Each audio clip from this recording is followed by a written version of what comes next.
சந்திரசேகர் எனக்கு ஃபோன் பண்ணி என் மகனுக்கு ஆதரவாக பேசினவங்களுக்கு நன்றி சம்பத், உங்களை நான் சந்திக்கணும்னு அப்படின்னு சொன்னார்.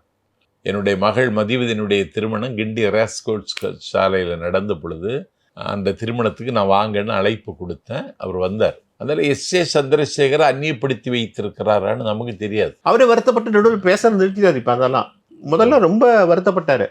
புசியானது தான் அதை கெடுக்கிறது, அவர் யாரையும் உள்ள விட மாட்டாரு அப்படின்னு ரொம்ப வருத்தப்பட்டு பேசுனதுலாம் ஒரு காலம்.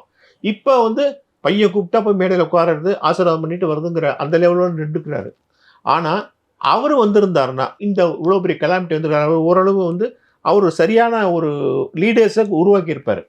இவங்கெல்லாம் உள்ள கொண்டு பண்டவுட்டி ராமச்சந்திரன் மாதிரி இந்த மாதிரி சில பேர் இருக்காங்கல்ல, இந்த மாதிரி சீனியர் லீடர்ஸ்லாம் கொண்டு பையனுக்கு ஒரு பாதுகாப்பாக வச்சிருப்பாரு. கூட்டம் எந்த இடத்துல நடக்குதோ அந்த இடத்துல தலைநாள் அந்த நிர்வாகி பார்க்கணும். அந்த இடத்த ஒலிபெருக்கி அமைப்பாளர் யாருன்னு பார்க்கணும்.